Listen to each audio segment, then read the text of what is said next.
ಬೆಂಗಳೂರಿಗೆ ಅದೇನಾಗಿದೆಯೋ ಕಾಣೆ ಅನ್ನೋ ರೀತಿಯಲ್ಲಿ ಹೇಳ್ತಾ ಇದ್ದಾರೆ. ಬಟ್ ಬೆಂಗಳೂರಿಗೆ ಏನೂ ಆಗಿಲ್ಲ, ಬೆಂಗಳೂರು ಹಾಗೇ ಇದೆ. ಬಟ್ ಬೆಂಗಳೂರನ್ನ ನಡೆಸ್ತಾ ಇರುವಂತವರು ನಡ್ಕೊಳ್ತಾ ಇರುವಂತ ರೀತಿ ಸರಿ ಇಲ್ಲ. ಸಣ್ಣ ಸಣ್ಣ ಮಳೆಗೂ ಕೂಡ ಬೆಂಗಳೂರು ಪರಿತಪಿಸುವಂತ ಪರಿಸ್ಥಿತಿ ಈಗ ಬರ್ತಾ ಇದೆ. ಮೊನ್ನೆ ರಾತ್ರಿಯಿಂದ ಸುರಿತಾ ಇರುವಂತ ಮಳೆಯಿಂದಾಗಿ ಬೆಂಗಳೂರಿನ ರಸ್ತೆಗಳಲ್ಲಿ ನೀರು ನಿಲ್ತಾ ಇದೆ, ಖಾಲಿನೇ ಆಗ್ತಾ ಇಲ್ಲ. ಹೊರಮಾವಿನ ಸಾಯಿ ಲೇಔಟ್ನಂತಹ ಒತ್ತುವರಿ ಏರಿಯಾದ ರಸ್ತೆಗಳಂತೂ ತುಂಬಿ ಹರಿತಾ ಇವೆ. ಹೊಸ ಹೊಸ ಏರಿಯಾಗಳು ಕೂಡ ಈಗ ಜಲಾವೃತವಾಗ್ತಾ ಇರೋದು ಆತಂಕಕ್ಕೆ ಎಡೆ ಮಾಡ್ತಾ ಇದೆ.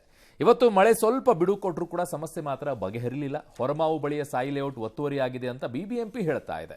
ಆದರೆ ಮಾನ್ಯತಾ ಟೆಕ್ ಪಾರ್ಕ್, ವರ್ತೂರು ಜೊತೆಗೆ ಸಿಲ್ಕ್ ಬೋರ್ಡ್ನಲ್ಲಿ ನೀರು ನಿಲ್ತಾ ಇದೆ. ಇಲ್ಲೇನಾಗಿದೆ ಹಾಗಿದ್ರೆ ಅಂತ ಬೆಂಗಳೂರಿಗರು ಹಿಡಿಶಾಪ ಹಾಕ್ತಾ ಇದ್ದಾರೆ. ಇನ್ನೂ 3 ದಿನ ಬೆಂಗಳೂರಲ್ಲಿ ಮಳೆ ಇರುತ್ತೆ ಅಂದಿದ್ದಾರೆ. ಇವತ್ತು ಎಲ್ಲೆಲ್ಲಿ ಯಾವ ರೀತಿಯಾದಂಥ ಸಮಸ್ಯೆ ಆಯಿತು ಮಳೆಯಿಂದ ಅಂತ ನೋಡೋಣ. ಓಕೆ, ಮೊದಲೇದಾಗಿ ಸಾಯಿ ಲೇಔಟ್ ಅಲ್ಲಿ ಏನಾಯ್ತು ಅಂತ ಗಮನಿಸೋಣ. ಸಾಯಿ ಲೇಔಟ್ನ ಜನರ ಸ್ಥಿತಿ ಅಂತೂ ಬದುಕಿದ್ದು ಸತ್ತಂತಾಗ್ಬಿಟ್ಟಿದೆ. ಪ್ರತಿ ಮಳೆ ಬಂದರೂ ಸಾಕು, ನರಕಿಯ ಯಾತನೆ ತಪ್ಪಿದ್ದಲ್ಲ.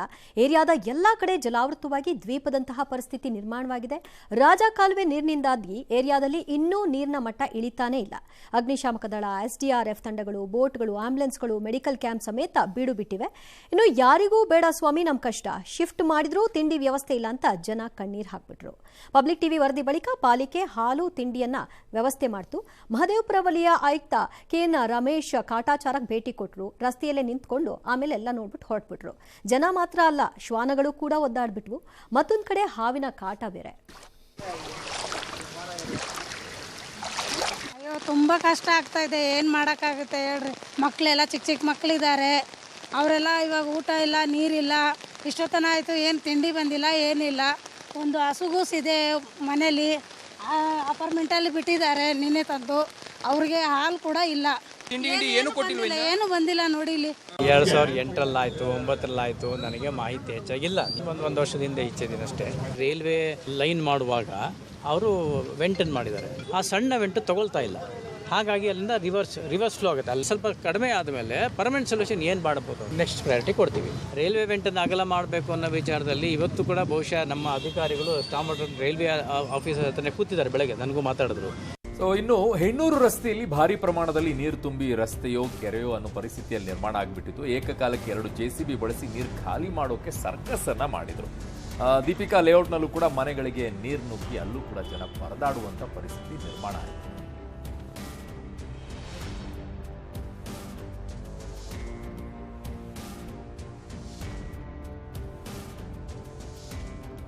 ಇನ್ನು ಸಿಲ್ಕ್ ಬೋರ್ಡ್ನಲ್ಲಿ ಅದೇ ಚಿತ್ರಣ ಏನು ಭಿನ್ನವಾಗಿರಲಿಲ್ಲ. ಹೊಸೂರು ರಸ್ತೆಯಲ್ಲಿ ಸಿಲ್ಕ್ ಬೋರ್ಡ್ ಜಂಕ್ಷನ್ ಇಂದ ರೂಪೇನ ಅಗ್ರಹಾರದವರೆಗೂ ಸಂಚಾರ ಸ್ಥಗಿತವಾಗಿತ್ತು. ಎಲಿವೇಟೆಡ್ ಫ್ಲೈಓವರ್ ಕೂಡ ಬಂದ್ ಮಾಡಲಾಗಿದೆ. ನಿನ್ನೆಯಂತೆ ಇವತ್ತು ಕೂಡ JCB ಮೂಲಕ ನೀರನ್ನ ತೆರವು ಮಾಡುವಂತಹ ಸಾಹಸವನ್ನ ಮುಂದುವರೆಸಿದ್ದಾರೆ. ಬಳಿಕ ನೀರು ಕಡಿಮೆಯಾದ ಕಾರಣ ವಾಹನ ಸಂಚಾರಕ್ಕೆ ಸ್ವಲ್ಪ ಅವಕಾಶ ಸಿಕ್ತು. ಈ ಪರಿಸ್ಥಿತಿ ಯಾಕೆ ನಿರ್ಮಾಣ ಆಗ್ತಾ ಇದೆ ಸರ್? ಬೆಂಗಳೂರಂತೂ ಬದಲಾಗಿಲ್ಲ, ಬಟ್ ಬೆಂಗಳೂರನ್ನ ಆಳುವಂತವ್ರು ಬದಲಾಗಿದೆ.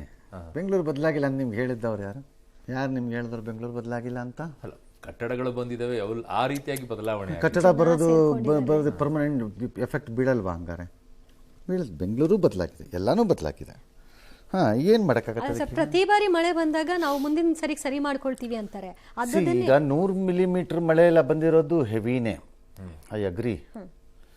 ಅಂಡ್ ಅಲ್ಲಿ ಎಲ್ಲೋ ಕೇಳ್ತಿದ್ದೆ, ಆಫೀಸರ್ಸ್ ಯಾರೋ ಹೇಳ್ತಾ ಇದ್ದಿದ್ದು ಅಷ್ಟೊಂದು ಬಂದಾಗ ಏನ್ ಮಾಡೋದು ಅಂತ, ವಿಚ್ ಇಸ್ ಆಲ್ಸೋ ಅಕ್ಸೆಪ್ಟೆಡ್. ನನ್ನ ಪ್ರಕಾರ ತಪ್ಪಲ್ಲ ಅದು ಅಂತ ಅನ್ಸುತ್ತೆ. ಆದರೆ ನಮಗೆ ಟ್ರಬಲ್ ಇರೋದು ಬೆಂಗಳೂರಿನಲ್ಲಿ 100 ಮಿಲಿಮೀಟರ್ ಮಳೆದಲ್ಲ. ನಮಗೆ ಟ್ರಬಲ್ ಇರೋದು ಎಲ್ಲಿ ಸಮಸ್ಯೆಗಳು ಬರ್ತಿದೆಯೋ ಅಲ್ಲಲ್ಲಿಗೆ ವಾಪಸ್ಸು ಸಮಸ್ಯೆಗಳು ಬರ್ತಾ ಇರೋದು. ಅದನ್ನು ಅಡ್ರೆಸ್ ಮಾಡೋದರಲ್ಲಿ ಹೇಗೆ ಅಧಿಕಾರಿಗಳು ಸತತವಾಗಿ ವಿಫಲರಾಗಿದ್ದಾರೆ ಅಂತ. ಯಾಕಿದಾಗತ್ತೆ ಅಂತಂದ್ರೆ, ಬೆಂಗಳೂರು ಬೇಸಿಕಲಿ ದುಡ್ಡನ್ನು ಲೂಟಿ ಹೊಡೆಯಲು ಅಧಿಕಾರಿಗಳು ಮತ್ತು ರಾಜಕಾರಣಿಗಳಿಗೆ ಇರುವ ಒಂದು ಖಜಾನೆ ಅಷ್ಟೇ, ಇನ್ಕಮ್ ಅಷ್ಟೇ. ಇದು ಬೆಂಗಳೂರು ಬರದೇ ಅದಕ್ಕವರು. ಇದರಲ್ಲಿ ಬಹಳ ಜನಕ್ಕೆ ಬೆಂಗಳೂರಿನ ಬಗ್ಗೆ ಲವಲೇಶ ಗುಲುಗಂಜಿಯಷ್ಟು ಪ್ರೀತಿ ಇಲ್ಲ. ಕರ್ನಾಟಕದ ಯಾವ್ಯಾವುದೋ ಭಾಗದಿಂದ ಬಂದಿರೋರು, ಅದು ಉತ್ತರ ಇರ್ಬೋದು, ದಕ್ಷಿಣದ ಭಾಗ ಇರ್ಬೋದು, ಪೂರ್ವ ಇರ್ಬೋದು, ಪಶ್ಚಿಮ ಇರ್ಬೋದು. ಅವ್ರದ್ದು ಮೂಲ ಉದ್ದೇಶ ಬೆಂಗಳೂರಿಗೆ ಬರ್ತಾ ಇರೋದು ಎಷ್ಟನ್ನ ಪರ್ಚ್ಕೊಂಡು ನಾನು ಒಳಗೆ ಹಾಕೋಬೇಕು ಅನ್ನೋದಷ್ಟೇ. ಇಲ್ಲ, ಇಲ್ಲಿರೋರ್ಗು ಅದರ ಆಸಕ್ತಿನೂ ಇಲ್ವಲ್ಲ. ಇಲ್ಲಿರೋರ್ದು ಬೇರೆ ವಿಚಾರ. ಇಲ್ಲಿರೋರ್ಗೆ ಅಧಿಕಾರ ಇಲ್ಲ. ನಿಮಗೆ ಒಂದು ಪ್ಯಾಷನ್ ಬೇಕು, ಒಂದು ಸಿಟಿಯನ್ನು ಉಳಿಸ್ಬೇಕು, ಒಂದು ಸಿಟಿಯನ್ನು ಬೆಳೆಸಬೇಕು ಅನ್ನೋಕ್ಕೆ. ಅದು ಅಧಿಕಾರಿಗಳ ವಲಯದಲ್ಲಿರಬೇಕು, ಪೊಲಿಟಿಕಲ್ ವಿಲ್ ಅಲ್ಲಿರಬೇಕು. ಇಲ್ಲಿ ಎರಡೂ ಇಲ್ಲ. ನಂಬರ್ 1 ಪ್ರಾಬ್ಲಮ್ ಇದು.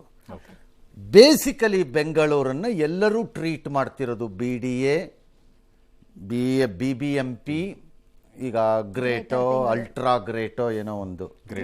ಇದು ಈ ಸೋಪ್ ಮಾಡ್ತಾರಲ್ಲ ಫ್ಯಾಕ್ಟ್ರಿಗಳಲ್ಲಿ, ಅವರು ಆವಾಗವಾಗ 6 ತಿಂಗಳಿಗೆ ಒಂದ್ಸರಿ 3 ವರ್ಷಕ್ಕೆ ಒಂದ್ಸರಿ ಹೊಸ ಸೋಪ್ ಬಿಡುಗಡೆ ಮಾಡ್ತಾರೆ. ಸೂಪರ್ ಪವರ್, ಎಕ್ಸ್ಟ್ರಾ ಪವರ್, ಒಳಗಡೆ ಡಬಲ್ ಪವರ್ ಅಂತ ಹಿಂಗೆ ಒಂಥರ ಹಿಂಗೆ ಲೈಟ್ನಿಂಗ್ ಥರದ್ದೆಲ್ಲ ಹಾಕಿಬಿಟ್ಟು ಹೊಸ ಸೋಪ್ ಕೊಡ್ತಾರೆ. ಹಾಗೆ ನಮ್ಮ ಸರ್ಕಾರದವರು ಅವಾಗವಾಗ BMP, BBMP, greater Bengaluru, ultra Bengaluru, super Bengaluru ಅಂತ ಬದಲಾವಣೆ. ಹೆಸರಿಗಷ್ಟೇ ಸೀಮಿತ ಅಲ್ಲ ಸರ್. ಈ ಸಿಟಿಗೆ ಇರುವ ರಾಜಕಾರಣಿಗಳು ಮತ್ತು ಅಧಿಕಾರಿಗಳು ಕಟುಕರವರು. ಈ ಕಟುಕರಿಗೆ ಗೊತ್ತಿರೋದು ಒಂದೇ, ಕುರಿಯನ್ನು ಕಡಿದು ಮಾರೋದು, ದುಡ್ಡು ತಿನ್ನೋದು. ಆ ಕುರಿ ಯಾವುದು ಅಂದರೆ ಬೆಂಗಳೂರು. ಟ್ಯಾಕ್ಸನ್ನು ರೈಸ್ ಮಾಡಿದ್ದ DK ಶಿವಕುಮಾರ್ಗೆ he did not know what to do for this original ಏರಿಯಾಗಳಿಗೆ. ಅಟ್ಲೀಸ್ಟ್ ನಾನು ಒಪ್ಕೋತೀನಿ 100 ಮಿಲಿಮೀಟರ್ ಸಣ್ಣ ಮಳೆ ಅಲ್ಲ ಅದು, ಅದದೇ ಏರಿಯಾಗಳಿಗೆ ಯಾಕೆ ಬರುತ್ತೆ? No answer. ಕೇಳಿ, ಬರಲಿ ಮಳೆ, ಯಾವ ಬೇಡ ಅಂದಿರೋನು ಮಳೆ ಬರಲಿ. ಸದಾಶಿವನಗರದಲ್ಲಿ ನಿಮ್ಮನೆ ಒಳಗೆ ಬಂದಿಲ್ವಲ್ಲ ನೀರು, ಪ್ರಾಬ್ಲಮ್ ಇಲ್ಲ, ಬರಲಿ ಮಳೆ, ನಾವು ಬರಲಿ ಅಂತಾನೆ ಹೇಳೋದು. ಬಟ್ ಬಂದ ಮೇಲೆ ಏನು ಅಂತ ಎಲ್ಲರಿಗೂ ಗೊತ್ತು. ದೇಶ ಮತ್ತು ವಿದೇಶ ಎಲ್ಲ ಕಡೆ ನಗರ ಪ್ರದೇಶಗಳಲ್ಲಿ ವಿಪರೀತ ಮಳೆ ಮತ್ತು ಅದರ ತೀವ್ರತೆಯ ಪರಿಣಾಮ ಈ ಫ್ಲಡ್ ಸಿಚುಯೇಷನ್ಸ್ ಬರ್ತಾ ಇದೆ ಅಂತ ಅರ್ಬನ್ ಏರಿಯಾಸಲ್ಲಿ. ನನ್ನ ವಾದ ಮಳೆ ಮತ್ತು ನೀರು ಬರ್ತಿರೋದಕ್ಕಲ್ಲ, ಅದನ್ನು DK ಆಗಲಿ, DK ಬ್ರದರ್ ಆಗಲಿ ಅಥವಾ ಬ್ರದರ್ಸ್ ಆಗಲಿ ಯಾರೂ ಏನು ಮಾಡೋಕ್ಕಾಗಲ್ಲ, ಒಪ್ಕೋತೀನಿ. ಬಟ್ ಬಾಗ್ತಿರೋ ಜಾಗಕ್ಕೆ ವಾಪಸ್ ಆಗ್ತಾ ಇರೋದು.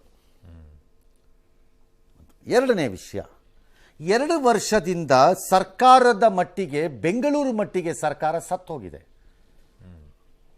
2 ವರ್ಷದಿಂದ ಬೆಂಗಳೂರು ಮಟ್ಟಿಗೆ ಈ ಸರ್ಕಾರ ಸತ್ತೋಗಿದೆ.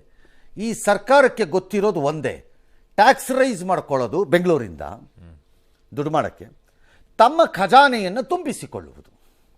ಅದರಲ್ಲಿ ವೈಯಕ್ತಿಕವೂ ಹೌದು, ಸರ್ಕಾರದ್ದು ಹೌದು. ಅಷ್ಟೇ ಗೊತ್ತಿರೋದು ಇವರಿಗೆ. 2 ವರ್ಷದಿಂದ ಎಲ್ಲ ಕಾಮಗಾರಿಗಳು ನಿಂತೋಗಿದೆ, ಆಗ್ತಿಲ್ಲ, ಯಾವುದೂ ಇಲ್ಲ. ಗ್ಯಾರಂಟಿ ಹೊಡ್ತಾ ಅದು ಇಲ್ಲ ಅಂತಾರೆ.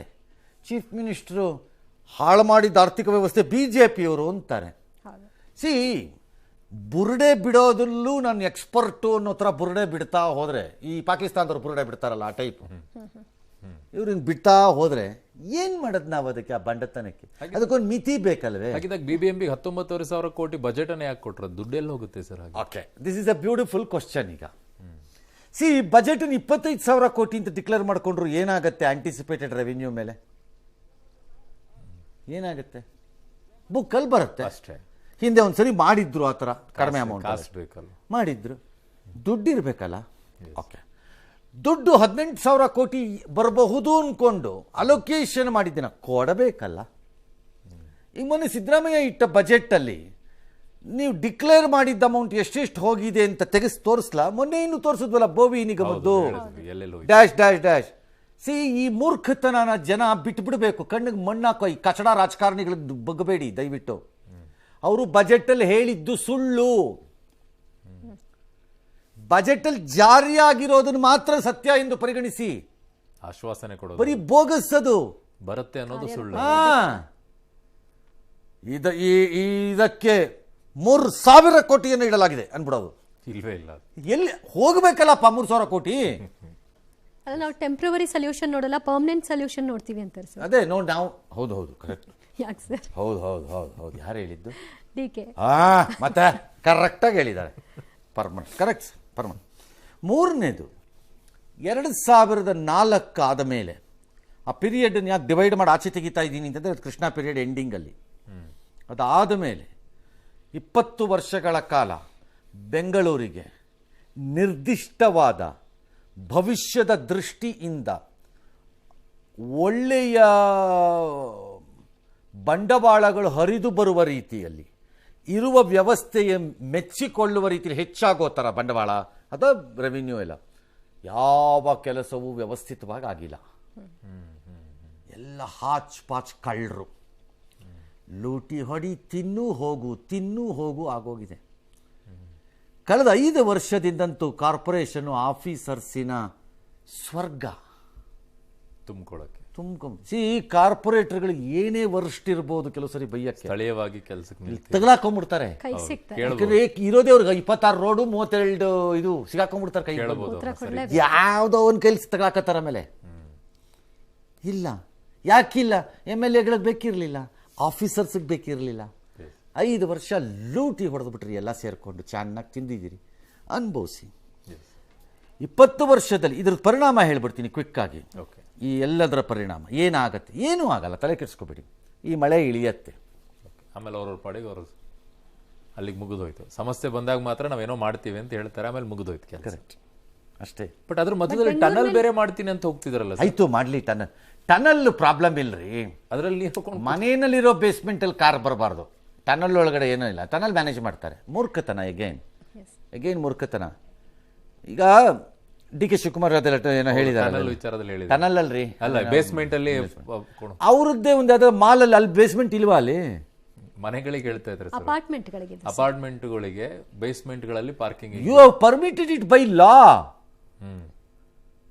ನೀವು ಬೈ ಲಾನಲ್ಲಿ ಬಿಟ್ಟಿರೋದದು. ಆ ನೀರು ಹೋಗದಂಗೆ ಏನು ಮಾಡಬೇಕು ನೋಡಿ. ನೆಗಡಿ ಬಂತು ಅಂತ ಮೂಗ್ ಕತ್ತರಿಸ್ತೀರಾ ನೀವು? ಓಕೆ, ಆ ಕಾರ್ ಎಲ್ಲೋಗ್ಬೇಕೀಗ? ಗ್ರೌಂಡ್ ಫ್ಲೋರ್ ಅಲ್ಲಿ ಮಾಡ್ಕೊಳ್ಳಿ, ಬೇಸ್ಮೆಂಟ್ ಎಲ್ಲಿದೆ? ಆಮೇಲೆ ಗ್ರೌಂಡ್ ಇಂದ ಇದು ಎಕ್ಸ್ಟ್ರಾ ಕಾರ್ ಎಲ್ಲಿಗೆ ಹೋಗುತ್ತದೆ? ಈಗ ರೋಡ್ಗೆ ಬರುತ್ತೆ. ನೆಕ್ಸ್ಟ್ ಏನು? ರೋಡಲ್ಲಿ ಹಾಕೋಂಗಿಲ್ಲ. ಆಮೇಲೆ ಏನು DK ಶಿವಕುಮಾರ್ ತಲೆ ಮೇಲೆ ಹಾಕದ? ತಗೊಂಡೋಗಿ ಆಪ್ಷನ್ ಏನು? ಆಯ್ತು, ನಿಮ್ಗೆ ಇಷ್ಟ ಬಂದಂಗೆ ಮಾಡಿಪ್ಪ. ಜಾತಿ, ಹಣ, ಅಧಿಕಾರ 3 ಒಂದೇ ವ್ಯಕ್ತಿ ಅಥವಾ ಸಂಸ್ಥೆ ಬಳಿ ಬಂದು ಸೇರ್ಕೊಂಡ್ಬಿಟ್ರೆ ಏನಾಗತ್ತೆ ಅನ್ನೋದು ಈಗ ನಡೀತಿರೋದು ಕಾಣುತ್ತೆ ನಿಮಗೆ. ಐ ರಿಪೀಟ್, ಜಾತಿ, ಹಣ, ಅಧಿಕಾರ ಪವರ್ಫುಲ್. 3 ವ್ಯಕ್ತಿ ಅಥವಾ ಸಂಸ್ಥೆ. ಈ ಕೇಸಲ್ಲಿ ಏನು ಬೇಕಾದ್ರೂ ಇರ್ಬೋದು, ನಿಮ್ಮ ಊಹೆಗೆ ಪ್ರಕಾರದಲ್ಲಿ ಬಂದು ಒಂದು ಕಡೆ ಸೇರಿದ್ರೆ ಏನಾಗತ್ತೆ ಅಂದರೆ ಇದಾಗತ್ತೆ. ಇನ್ನು ಬ್ರ್ಯಾಂಡು, ಬೆಂಗಳೂರು ಇವೆಲ್ಲ ಮಾತಾಡಬೇಡಿ, ಸುಮ್ಮನಿರಿ. ದೇಶದಲ್ಲಿ ಎಲ್ಲ ಸಿಟೀಸು ಈಗ ಕಾಂಪಿಟೇಷನ್ಗೆ ಇಳಿದು ಆಗೋಗಿದೆ. ಇದರ ಪರಿಣಾಮ ನಾನು ಆಗಲೇ ಹೇಳಿದೆ, ಮಳೆ ಇಳಿಯತ್ತೆ, ನೀರು ಹೋಗುತ್ತೆ, ಎಲ್ಲ ಮರೀತೀರಿ, ಸುಮ್ಮನಾಗ್ತೀರಿ. ಇನ್ನು 10 ರಿಂದ 15 ವರ್ಷ ಈ ಪರಿಸ್ಥಿತಿ ಮುಂದುವರೆದ್ರೆ Bengaluru will become any other ordinary city. Investors ಯಾಕೆ ಬರ್ತಾರೆ? ಯಾರೂ ಇರಲ್ಲ. ಯಾಕೆಂದರೆ ಕಾಂಪಿಟೇಷನ್ ಸಿಟೀಸು ಹಾಗೆ ಬರ್ತಾ ಇವೆ ಎಲ್ಲ ಕಡೆ. ಅಲ್ಲೂ ಇದೆ ಈ ಪ್ರಾಬ್ಲಮ್ಸು. ಬಟ್ ಅವು ಪ್ಲಾನ್ಡ್ ಆಗಿ ಬರ್ತಾ ಇದ್ದಾವೆ, ನಾವು ಅನ್ಪ್ಲಾನ್ಡ್ ಆಗಿ ಹೋಗ್ಬಿಟ್ಟಿದ್ದೀವಿ. ಇರ್ಬೋದು, ಹೇಳಕ್ಕಾಗಲ್ಲ. ಎಸ್. ಇನ್ನು HSR ಲೇಔಟ್ ಮುಖ್ಯ ರಸ್ತೆಯಲ್ಲಿ ನೀರು ಕಡಿಮೆ ಆಗಲಿಲ್ಲ. ಮುಖ್ಯ ರಸ್ತೆಯ ಸಂಪೂರ್ಣ ಜಲಾವೃತವಾಗಿತ್ತು. ಹೀಗಾಗಿ ಅಗ್ನಿಶಾಮಕ ಸಿಬ್ಬಂದಿ ಮೋಟರ್ ಹಾಕಿ ನೀರು ಹೊರ ಹಾಕುವಂತ ಪರಿಸ್ಥಿತಿಯಲ್ಲಿ ನಿರ್ಮಾಣ ಆಗಿದೆ. That is the proper way. Motor heavy motors ಅನ್ನು ಇಟ್ಕೊಂಡು ನೀವು ವಾಟರ್ನ ಲಾಗೌಟ್ ಮಾಡಬೇಕು. ಎಸ್, ನಾನು ಫಸ್ಟ್ ಟೈಮ್ ನೋಡಿದ್ದಪ್ಪ, ಇದು ಹಾಲಿವುಡ್ ಮೂವಿ ಟೈಪ್ ಇದೆ. ಯಾಕೆ ಸರ್? JCB ಇದನ್ನ ತಗೊಂಬಂದು ಜೀ ಅಂತ ಹಿಂಗೆ ಓಡಿಸ್ಕೊಂಡು ಹೋಗ್ಬಿಟ್ಟು ನೀರು ಹಿಂಗೆ ಈ ಕಾಮನ್ ಸೆನ್ಸ್ ಅಲ್ವಾ ಫಿಸಿಕ್ಸ್ ಅಲ್ಲಿ? ವಾಪಸ್ ರಿವರ್ಸ್ ಬರುತ್ತೆ, ಹಿಂಗೆ ಎತ್ಕೊಂಡು ಹಿಂಗೆ ಹೋಗ್ತಾ ಇದ್ದಾಗ ನೀರು ಹಿಂಗೆ ವಾಪಸ್ ಸೈಡಿಗೆ ಬರುತ್ತೆ ಅಂತ. ಹೌದು, ಅಮೇಝಿಂಗ್. ಯಾರದ್ದೇ ಇರ್ಬೋದು ಈ ಟೆಕ್ನಾಲಜಿ. ಅದನ್ನ ಸ್ಟಾರ್ಟಪ್ ಆಗಿ ಕನ್ವರ್ಟ್ ಮಾಡಿ ಮೇ ಬಿ ಗುಡ್ ಇನ್ವೆಸ್ಟ್ಮೆಂಟ್ ಬರ್ಬೋದು ಅದಕ್ಕೆ. ಆರ್ ಆ ವೆಹಿಕಲ್ ಮಾಡ್ತಿರೋ ಕಂಪನಿನ ಬ್ರಿಲಿಯಂಟ್ ಬಿಟ್ಬಿಡಿ. ಆ ಕಂಪನಿ ಎಲ್ಲ ಕಡೆನೂ ಯೂಸ್ ಮಾಡೋದು. ಇನ್ನು ಆ ಕಂಪನಿ ತಡ್ಕೊಳಕ್ಕಾಗಲ್ಲ ನನ್ನ ಕೈಯಲ್ಲಿ. ಮೋಟರ್ ಅವಶ್ಯಕತೆನೇ ಬೀಳಲ್ಲ. ಕಾಮನ್ ಸೆನ್ಸ್ ಅಲ್ವಾ? What sort of thought process ಇವೆಲ್ಲ ನಿಮ್ದು? ಹೆವಿ ಮೋಟರ್ಸ್ ತಗೋಬೇಕು, ಇಟ್ಕೋಬೇಕಾಗತ್ತೆ, ಹಾಗೆ ಪಂಪ್ ಮಾಡಿ ಹಾಕ. ಎಸ್. ಇನ್ನು ವೃಷಭಾವತಿ ನದಿ ಅಬ್ಬರಕ್ಕೆ ಕೆಂಗೇರಿಯ ಗುರುಕುಲ ಆಶ್ರಮಕ್ಕೆ ನೀರು ನುಗ್ತು. ಬಹಳಷ್ಟು ಅವಾಂತರವಾಯಿತು. ಮಕ್ಕಳಂತೂ 40 ಮಕ್ಕಳಿದ್ರಲ್ಲಿ ಸೊಂಟದ ಮಟ್ಟದ ನೀರಿನಲ್ಲೇ ಎಲ್ಲರೂ ಸಿಬ್ಬಂದಿಗಳು ಸ್ಥಳಾಂತರ ಮಾಡಿದ್ದಾರೆ, ಮಕ್ಕಳನ್ನ ಸೇಫ್ ಮಾಡಿದ್ದಾರೆ. ನಿನ್ನೆ ಕೂಡ RR ನಗರ ಕೆಂಗೇರಿಯಲ್ಲಿ 137 ಮಿಲಿಮೀಟರ್ ಮಳೆಯಾಗಿದೆ. ವೃಷಭಾವತಿ ನದಿ ತುಂಬಿ ರಭಸವಾಗಿ ಹರಿತಾ ಇದೆ. RR ನಗರದ ಮುಖ್ಯ ರಸ್ತೆಯಲ್ಲಿ ವಾಹನ ಸವಾರರಂತೂ ಪರದಾಡಿದ್ದಾರೆ.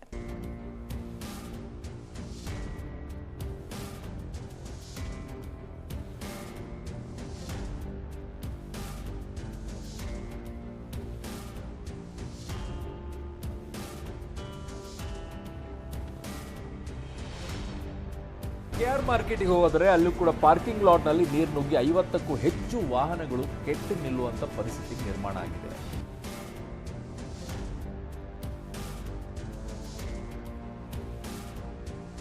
ಶಾಂತಿನಗರದ ಬಿಎಂಟಿಸಿ ಬಸ್ ನಿಲ್ದಾಣ ರಸ್ತೆಯಲ್ಲಿ 2ನೇ ದಿನವೂ ಕೂಡ ಜಲಾವೃತವಾಗಿತ್ತು. ಕೆರೆಯಂತಿರೋ ರಸ್ತೆಯ ಮಧ್ಯೆಯೇ ವಾಹನ ಸವಾರರು ಹರಸಾಹಸ ಮಾಡಿದರು.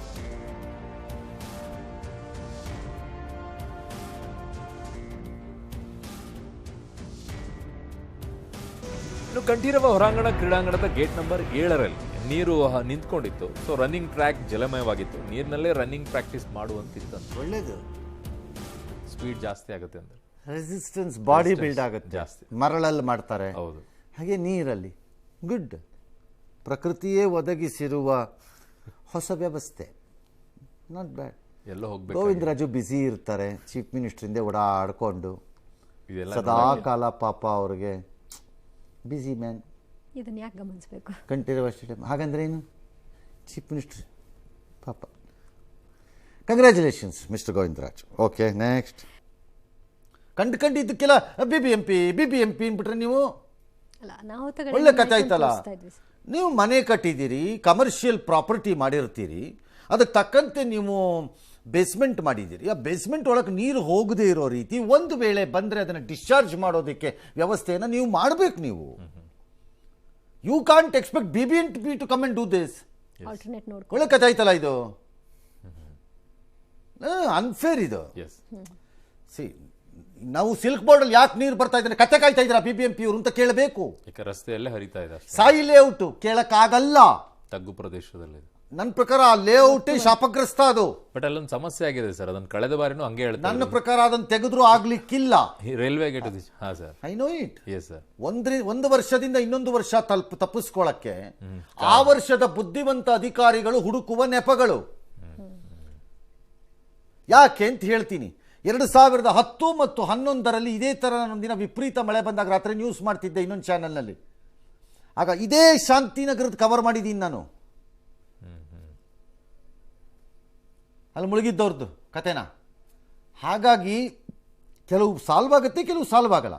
ಬಟ್ ಈ ಮನೆಗಳ ಬೇಸ್ಮೆಂಟ್ ಇದೆಯಲ್ಲ, ಅದೇನು ಅವರವರೇ ಜವಾಬ್ದಾರಿ ತಗೋಬೇಕು. ಎಸ್. ಕೆಲವು ಒತ್ತುವರಿ ಆಗಿರುತ್ತೆ, ಕೆಲವು ಕಟ್ಟಿರೋ ರೀತಿನೇ ಸರಿ ಇಲ್ಲ. ಒತ್ತುವರಿ ಆಗಿದೆಯೋ ಬಿಟ್ಟಿದೆಯೋ ನನಗೆ ಗೊತ್ತಿಲ್ಲ, ಅದು ಅವರೇ ಜವಾಬ್ದಾರಿ ತಗೋಬೇಕು. ಇನ್ನು ಬೆಂಗಳೂರಿನಲ್ಲಿ ಬಿರುಗಾಳಿ ಸಹಿತ ಮಳೆಯಿಂದಾಗಿ ಹಲವೆಡೆ ಮರಗಳು ಕೂಡ ಉರುಳಿ ಬಿದ್ದಿವೆ. ಪದ್ಮನಾಭನಗರ ಸರ್ಕಲ್ ಬಳಿ ಬೃಹತ್ ಮರ ಬಿದ್ದು 3 ಕಾರುಗಳು 3 ಮನೆಗಳಿಗೆ ಹಾನಿಯಾಗಿದೆ. ವಿದ್ಯುತ್ ಕಂಬ ಅಂತೂ ಸರ್ವೇ ಸಾಮಾನ್ಯ ಬಿದ್ದೇ ಬೀಳುತ್ತವೆ. ಬನಶಂಕರಿ ಸೆಕೆಂಡ್ ಸ್ಟೇಜ್ ಬಳಿಯೂ ಕೂಡ ಮರ ಬಿದ್ದು ವಾಹನಿಗೆ ಡ್ಯಾಮೇಜ್ ಆಗಿದೆ. ಗಿರಿನಗರದ 80 ಫೀಟ್ ರೋಡ್ ಏನಿದೆ ಅಲ್ಲಿ ಮರ ಬಿದ್ದು ಕಾರ್ ಸಂಪೂರ್ಣ ಜಖಮಾಗಿದೆ. ಅದೃಷ್ಟ ಯಾರೂ ಕೂಡ ಕಾರಲ್ಲಿ ಇರಲಿಲ್ಲ. ಇನ್ನು ಚಾಮರಾಜಪೇಟೆ ಫುಟ್ಪಾತ್ ಕಾಮಗಾರಿ ಕೆಲಸ ಮಾಡ್ತಾ ಇದ್ದಂಥ JCB ಮೇಲೆ ಮರ ಬಿದ್ದಿದೆ. ಸಿಟಿ ಸಿವಿಲ್ ಕೋರ್ಟ್ ರಸ್ತೆಯಲ್ಲಿ ಮಳೆಗೆ ಮರದ ಕೊಂಬೆಗಳು ಮುರಿದು ಬಿದ್ದಿರೋ ದೃಶ್ಯಗಳನ್ನು ನೋಡ್ತಾ ಇದ್ದೀವಿ. ಆ JCB ಮೇಲೆ ಮರ ಬಿದ್ದಿರೋದು JCBಯ ಮೂರ್ಖತನದಿಂದ. ನೋಡಿ ಅಲ್ಲಿ, ಹೌದು, ಅದ್ರ ಬೇರೆ ಎಲ್ಲ ಕಟ್ ಮಾಡಿ ಅವ್ನು ಬ್ಯಾಕಪ್ ಮಾಡಿದ್ದಾನೆ, ಕಿತ್ಕೊಂಡ್ಬಂದಿದೆ ಅದು. ಅದು ಅವನು ಮೂರ್ಖತನದಿಂದ. ಮೋಸ್ಟ್ಲಿ ಈ JCB ಮರ ತೆಗಿಯೋ JCB ಇರಬೇಕು. ನೀರ್ ತಳ್ಳೋದು ಇದು ಮರ. ಅದು ವಾಟರ್ JCB, ಇದು ಟ್ರೀ JCB. ಮೋಸ್ಟ್ಲಿ ಹಂಗಿರ್ಬೇಕು. ಹೌದ್ರಿ, ಕ್ಷಿಪಣಿಗಳಲ್ಲಿ ಇರಲ್ವೇನ್ರಿ? ವಿಮಾನದಿಂದ ಹೊಡೆಯುವ ಕ್ಷಿಪಣಿ ಬೇರೆ, ಜಲಾಂತರ್ಗಾಮಿಗಳಿಂದ ಮತ್ತು ಹಡಗುಗಳಿಂದ ಹೊಡೆಯೋ ಕ್ಷಿಪಣಿ ಬೇರೆ, ಮತ್ತೆ ಸೈನ್ಯದವರು ನೆಲದಿಂದ ಹೊಡೆಯೋ ಕ್ಷಿಪಣಿ ಬೇರೆ. ಹಂಗಿರಲ್ವೇನ್ರಿ? ಹಂಗೆ. ಎಸ್. ಇನ್ನು ಬೆಂಗಳೂರು ಮಹಾ ಮಳೆಗೆ ಈವರೆಗೂ 3 ಸಾವನ್ನಪ್ಪಿದ್ದಾರೆ. ನಿನ್ನೆ ರಾತ್ರಿ BTM ಲೇಔಟ್ನಲ್ಲಿ ಅಪಾರ್ಟ್ಮೆಂಟ್ ಒಂದರಲ್ಲಿ 2 ಸಾವನ್ನಪ್ಪಿದ್ರು. ಆ ಸ್ಥಳಕ್ಕೆ ಇವತ್ತು DK ಶಿವಕುಮಾರ್ ಹೋದ್ರು, ಪರಿಶೀಲನೆ ನಡೆಸಿದ್ರು, 5 ಲಕ್ಷ ಪರಿಹಾರ ಘೋಷಣೆ ಮಾಡಿದ್ರು. ಮುಂದೆ ಬೇಸ್ಮೆಂಟ್ನಲ್ಲಿ ಪಾರ್ಕಿಂಗ್ ಮಾಡುವಂತಿಲ್ಲ ಅಂತ ಹೇಳಿದ್ರು. ಈ ಬಗ್ಗೆ ಕಾನೂನು ತರ್ತೀವಿ ಅಂತ ಕೂಡ ಹೇಳಿದ್ದಾರೆ. ಇನ್ನು ಸಿಲ್ಕ್ ಬೋರ್ಡ್ ಜಂಕ್ಷನ್ಗೆ ಸಚಿವ ರಾಮಲಿಂಗಾರೆಡ್ಡಿ ಭೇಟಿ ಕೊಟ್ಟರು, ಪರಿಶೀಲನೆ ನಡೆಸಿದ್ರು, ಒಂದಷ್ಟು ಸಲಹೆಗಳನ್ನು ಕೂಡ ಕೊಟ್ಟಿದ್ದಾರೆ. ಇನ್ನು ಬಿಜೆಪಿ ನಾಯಕರು ಎಂದಿನಂತೆ ಸರ್ಕಾರದ ನಡೆಯನ್ನ ಟೀಕಿಸಿದ್ದಾರೆ, ಪೋಸ್ಟರ್ ಹಿಡಿದು ಕಿಡಿಕಾರಿದ್ದಾರೆ. ಮುಂದಕ್ಕೆ ಇಂಥ ಪ್ರದೇಶಗಳಲ್ಲಿ ಯಾರಿಗೂ ಕೂಡ ಬೇಸ್ಮೆಂಟ್ ಮಾಡ್ಕೊಳ್ಳಿಕ್ಕೆ ಅವಕಾಶ ಕೊಡಬಾರ್ದು. ಇದಕ್ಕೊಂದು ಕಾನೂನೇ ತರ್ತೀನಿ ನಾನು. ಕಾರ್ ಪಾರ್ಕಿಂಗ್ ಎಲ್ಲ ಗ್ರೌಂಡ್ ಫ್ಲೋರ್ ಅಲ್ಲೇ ಮಾಡಿಕೊಂಡು ಬೇರೆ ಮನೆಗಳ ಮೇಲ್ಗಡೆ ಇರಲಿ ಅಂತೇಳಿ ಪರಿಹಾರ ಅವ್ರಿಗೆ ತೀರ್ಕೊಂಡವ್ರಿಗೆ ಈಗ 5 ಲಕ್ಷ ರೂಪಾಯಿ ಎಲ್ಲ ಸರ್ಕಾರಗಳು ಸೇರಿ ಈ ಬೆಂಗಳೂರಲ್ಲಿ ಏನಾಗಿದೆ, ಫಾರ್ಮ್ ಟ್ರೈನ್ಸ್ ಇದೆ. 3 ವರ್ಷಕ್ಕೆ ಮುಂಚೆ BJP ಸರ್ಕಾರ ಇದ್ದ ಜ್ಞಾಪಕ ಇದೆ ನಿಮಗೆ? ಇಡೀ ಈಸ್ಟ್ ಬೆಂಗಳೂರು ಮುಳುಗೋಗಿತ್ತು. ಮಳೆಗಾಲದಲ್ಲಿ ಸ್ವಲ್ಪ ಕಾಮಗಾರಿಗಳನ್ನ ಸ್ಲೋ ಮಾಡಬೇಕು. SM ಕೃಷ್ಣ ಸರ್ಕಾರ ಆದ್ಮೇಲೆ ಬೇರೆ 5 ಜನ ಸಾವಿನ ಮೇಲೆ ಸಮಾವೇಶ ಇದು. ಪೂರ್ತಿ ನಾನು ಅಭಿವೃದ್ಧಿ ಮಾಡ್ತೀನಿ ಸಾಯಿ ಬಡಾವಣೆಯನ್ನ ಅಂತೇಳಿ ಕಳೆದ ಬಾರಿ DK ಶಿವಕುಮಾರ್ ಅವರು ಹೇಳೋದ್ರು. 1 ವರ್ಷ ಆಯ್ತು, ಏನು ಇಲ್ಲ. ನಿಮ್ಗೆ ಚಾಲೆಂಜ್ ಮಾಡ್ತಾ ಇದ್ದೀನಿ ಸರ್ಕಾರಕ್ಕೆ, DK ಶಿವಕುಮಾರ್ ಅವರಿಗೆ. ಕಳೆದ 2 ವರ್ಷ ಸರ್ಕಾರ ಬಂದು 2 ವರ್ಷ ಆದ್ರೂ ಸಹ ರಾಜಕಾಲುವೆಯನ್ನ ಸರಿಪಡಿಸ್ತಕ್ಕಂಥದ್ದು, ಒತ್ತುವರಿಗಳನ್ನ ಸರಿಪಡಿಸ್ತಕ್ಕಂಥದ್ದು, ಕಾಮಗಾರಿಗಳಿಗೆ ಇವರು ಅಧಿಕಾರದಲ್ಲಿದ್ದಾಗ ಮೈ ಮೇಲೆ ಎಕ್ಸಾಕ್ಟ್ಲಿ. ಸಿದ್ದರಾಮಯ್ಯ ಸರ್ಕಾರದಲ್ಲಿ ಒಂದಿಷ್ಟು ದುಡ್ಡನ್ನು ರಾಜಾ ಕಾಲುವೆ ರಿಪೇರಿ ಕೊಟ್ಟಿದ್ದಾರೆ. You have to give that credit. ಈಗಲ್ಲ, ಹಿಂದಿನ ಸಿದ್ದರಾಮಯ್ಯ ಸರ್ಕಾರದ ಕಥೆನ ಹೇಳ್ತಿರೋದು. ಓಕೆ, BJP ಪೀರಿಯಡಲ್ಲಿ ಅದರದ್ದು ಸ್ಪಿಲ್ ಓವರ್ ಇತ್ತು, ಒಂದಷ್ಟು ವರ್ಕ್ ಮುಂದುವರೆದುಕೊಂಡು ಹೋಗಿದೆ. ಈಗಿಲ್ಲ. ಅದು K100 ಪ್ರಾಜೆಕ್ಟ್ ಅಂತ ಮಾಡಿದ್ರು ಸರ್, ದುಡ್ಡು ಎಲ್ಲೋ ಹೋಯ್ತು ಗೊತ್ತಾಗಿಲ್ಲ. ಈಗಿಲ್ಲ ಅದು. ಸರ್, ಬಟ್ ಭಾಳ ಕಡೆ ರಾಜಾ ಕಾಲುವೆ ಕೆಲಸ ಆಗಿದೆ. ತಡೆಗೋಡೆಗಳು ಕಟ್ಕೊಂಡಿದ್ದಾರೆ, ಮ್ಯಾನೇಜ್ ಮಾಡ್ತಿದ್ದಾರೆ. ಅದನ್ನು ಇನ್ನೂ ಪೂರ್ತಿ ಆಗಿಲ್ಲ ಅದು. ಬಟ್ ರಾಜಾ ಕಾಲುವೆ ಒಂದೇ ಬೆಂಗಳೂರಿನ ಸಮಸ್ಯೆ ಅಂತ ಬಂದು ಬುರುಡೆ ಬಿಡಬೇಡಿ. ಮತ್ತೆ ನನಗೆ ಪರಮೇಶ್ವರ್ ಎಲ್ಲೋ ಹೇಳ್ತಿದ್ದಂಗಿತ್ತು, ಬಾಟ್ಲ್ ಹಾಕಿಬಿಡ್ತಾರೆ, ಪೇಪರ್ ಬಂದು ಬಿಡುತ್ತೆ, ನಿಮ್ಮನೆ ಮುಂದಿರಬೇಕು. ಅದೇ ಕಾರಣ. ಹಂಗಾಗಲ್ಲ. ಈ ರೀತಿ ನೀವು ಚೈಲ್ಡಿಶ್ ಆಗಿ ಬಿಹೇವ್ ಮಾಡಿದ್ರೆ. ಆ್ಯಂಡ್ ಈ DCM ಇವಾಗ ಫಾರ್ ಎಕ್ಸಾಂಪಲ್, ನೀವು ಯಾವ ಉತ್ಸಾಹಕ್ಕೆ ಬೆಂಗಳೂರು ತಗೊಂಡ್ರಿ ಇನ್ಚಾರ್ಜನ್ನ? ನಂಗಂತೂ ಗೊತ್ತಿಲ್ಲಪ್ಪ. ನಾನೇನೋ ಒಂದು ಆಧುನಿಕ ಕೆಂಪೇಗೌಡನ ರೀತಿ ನಾನೇನೋ ಮಾಡ್ತೀನಿ ಅಂತ ಅನ್ಕೊಂಡಿದ್ರೇನೋ. ನಾನು ಅನ್ಕೊಂಡಿದ್ದೆಪ್ಪ, DK ಶಿವಕುಮಾರ್ ಆಧುನಿಕ ಕೆಂಪೇಗೌಡರ ರೀತಿ ಏನೋ ಮಾಡ್ತಾರೆ ಇವರು. ಉತ್ಸಾಹದಲ್ಲೇನೋ ಆಗುತ್ತೆ. There seems to be no ideation ನಿಮ್ಮ ಹತ್ರ. ಆರ್ ಬೆಂಗಳೂರನ್ನ ಹೀಗೆ ಮಾಡ್ಬೋದು ಅನ್ನೋ ಜನ ನಿಮ್ಮ ಸುತ್ತಲೂ ನನಗೆ ಕಾಣಿಸ್ತಾನೆ ಇಲ್ಲ. ನನಗೆ ನಿಮ್ಮ ಸುತ್ತಲೂ ಕಾಣಿಸ್ತಿರೋ ಜನ ಬೇರೆ. ಅವ್ರು ಯಾರು ಅಂತ ನಾ ಹೇಳಲ್ಲ. There absolutely no thought process and planning with you to do anything to Bangalore except tunnel talking. ನೆನಪಲ್ಲಿ ಉಳಿಯೋ ರೀತಿ ಏನೂ ಇಲ್ಲ.